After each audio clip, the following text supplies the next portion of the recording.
अरे का हुआ बिटुआ? अरे जानते हैं पापा, वो बैंक वाला कह रहा है कि हमको लोन नहीं मिलेगा। अरे काहे नहीं दे रहा है, पगला गया है का? कहते हैं कि हमारा सिबिल स्कोर खराब है। सिबिल ई का होता है? का रे मैनेजर, बहुत सिबिल सिबिल चिल्ला रहा है। सिबिल कम हो जाएगा तो का हमरे बेटे को लोन नहीं देगा? लगता है तुमको याद दिलाना पड़ेगा हम कौन हो। अरे मालिक, हमको तो अच्छी तरीके से याद है, लेकिन शायद आप भूल गए कि सिबिल क्या होता है। देखिए। अरे बाप रे, एक सिबिल के लिए इतना बड़ा बवाल। वर्ड छोटा सा है लेकिन काफी इंपॉर्टेंट है। CIBIL, credit information bureau India limited, ये एक ऑथराइज्ड क्रेडिट एजेंसी है जिसको लाइसेंस किया है रिजर्व बैंक ऑफ इंडिया ने। ऐसे ही कुछ और क्रेडिट एजेंसीज भी है जैसे कि हाईमार्क, इक्विफैक्स, बट सिबिल थोड़ा ज्यादा ही पॉपुलर है। सिबिल आपको आपका क्रेडिट वर्दीनेस डिसाइड करने में हेल्प करता है। क्रेडिट वर्दीनेस, आप कोई भी लोन लेने के लिए सक्षम हो या नहीं, ये सिबिल से डिसाइड होता है। ये एक इंफॉर्मेशन रिपोजिटरी है जहां पे आपका सारा का सारा रीपेमेंट हिस्ट्री स्टोर होता है। आपने इसके पहले कितने लोन लिए हैं, उसका रीपेमेंट ठीक से किया है या नहीं, या कोई ईएमआई चूक गया, ये सारा का सारा आपका रीपेमेंट डिटेल जो है वो इस इंफॉर्मेशन रिपोजिटरी में स्टोर होकर रहता है।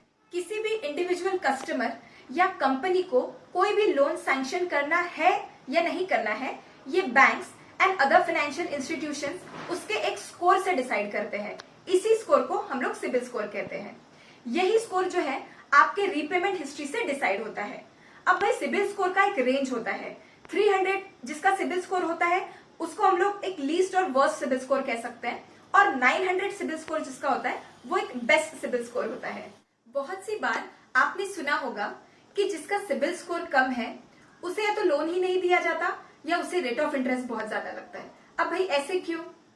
क्योंकि अगर आपको रेट ऑफ इंटरेस्ट ज्यादा लग रहा है तो इसका मतलब ये है कि आपने बैंक से, फाइनेंशियल इंस्टीट्यूशन से जो भी पहले बोरोइंग्स लेके रखी है उसका रीपेमेंट आपने सटीक तरीके से नहीं किया।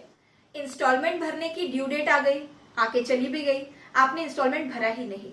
लेकिन इससे क्या हुआ, आपकी जो इन्फॉर्मेशन सिबिल रिपोजिटरी में स्टोर हो रही है उसमें तो ये काउंट हुआ ना।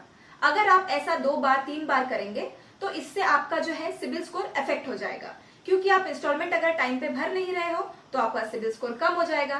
फिर मान लीजिए कुछ महीने बाद, 1 साल बाद आपने वो लोन क्लोज कर दिया, लेकिन फिर भी आप अगली बार लोन मांगने जा रहे हो तो आपको पता चला कि आपका सिबिल स्कोर कम है। अब भैया आप पूछते हो मैंने तो पिछला वाला लोन बंद कर दिया था भर के, लेकिन फिर भी मेरा स्कोर कम कैसे आया? तो एक्चुअली आपका जो रीपेमेंट हिस्ट्री हमारे पास या सिबिल के पास स्टोर है उसमें तो इंस्टॉलमेंट्स टाइम पे ना भरने का काउंट हुआ है, इसलिए आपको जो है रेट ऑफ इंटरेस्ट अगली बार ज्यादा लगेगा। अब भाई दूसरा कारण ये भी हो सकता है, एक केस ऐसा मान लीजिए कि बैंक आपको लोन देने से मना कर रहा है। उसका एक कारण ये भी हो सकता है कि आपने पिछली जो बोरोइंग्स लेके रखी थी उसको आपने नॉन परफॉर्मिंग एसेट्स में कन्वर्ट कर दिया हो। तो जितनी आपकी रीपेमेंट हिस्ट्री अच्छी उतना आपका सिबिल स्कोर अच्छा, और जितना आपका सिबिल स्कोर अच्छा उतना ही आपका रेट ऑफ इंटरेस्ट कम। एक बहुत कॉमन क्वेश्चन है, क्या बार बार सिबिल स्कोर चेक करने से सिबिल स्कोर कम होता है? बार बार सिबिल स्कोर के चेक करने से बहुत ज्यादा चांसेस बढ़ जाते हैं कि आपका सिबिल स्कोर जो है वो कम हो जाए। अब भाई क्यों? तो मान लीजिए आप सिबिल स्कोर चेक कर रहे हो, इसका मतलब आपको बोरोइंग का रिक्वायरमेंट है। तो आप कहां से सिबिल स्कोर चेक करोगे? या तो आप बैंक चले जाओगे, या तो फाइनेंशियल इंस्टीट्यूशन से चेक कर लोगे, या तो आप खुद ही ऑनलाइन सिबिल स्कोर चेक कर लोगे। तो समझ लीजिए कि आप किसी बैंक में बैठे हो और आपने वहां पे आपका सिबिल स्कोर चेक कर लिया। अब भाई सिबिल स्कोर वहां पे चेक होने के बाद आपको उस बैंक ने लेंड करना चाहिए, लेकिन आपको वहां से लेंडिंग नहीं मिली। फिर आप गए किसी प्राइवेट बैंक के पास में, वहां पे आपने सिबिल स्कोर चेक कर लिया, अब भाई वहां से भी आपको लेंडिंग नहीं मिली। फिर आप गए किसी और फाइनेंशियल इंस्टीट्यूशंस में, वहां पे आपने सिबिल स्कोर चेक किया और वहां से भी आपको लेंडिंग नहीं मिली। तो इसका मतलब ये है कि जब किसी भी व्यक्ति का बोरोइंग का रिक्वायरमेंट है लेकिन लेंडिंग इंस्टीट्यूशंस उसे लेंड नहीं कर रही है, तो इसका मतलब आपके पास्ट ट्रांजैक्शन हिस्ट्री में कुछ ना कुछ गड़बड़ है।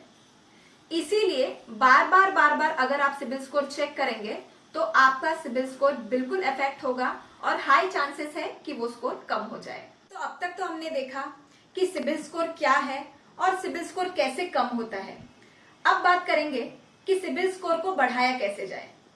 बहुत सारे कॉमन हमारे जो रेगुलर इंडिविजुअल्स होते हैं, इंटेंशनली तो ऐसे नहीं होता, हो जाता है एक आध बार जो है ईएमआई चूक गई या रह गई भरने की, याद नहीं रहता या जो भी उसका कारण हो, निजी कारण हो, तो हो जाता है। कोई इंटेंशनली जनरली ऐसे नहीं होता, लेकिन इसके वजह से तो सिबिल स्कोर कम हो गया।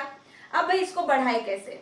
तो दोस्तों इसका एक सबसे बेस्ट एक उपाय है कि आप ऐसा कोई लोन ले बैंक से जिसमें बैंक सिबिल को जनरली नहीं देखता, और वो लोन है फ्रेंड्स गोल्ड लोन। इसमें क्या है, आप आपका ऑर्नामेंट्स जो है वो बैंक को दे देते हो और बैंक उसमें 75-80% तक आपको फाइनेंसिंग करता है।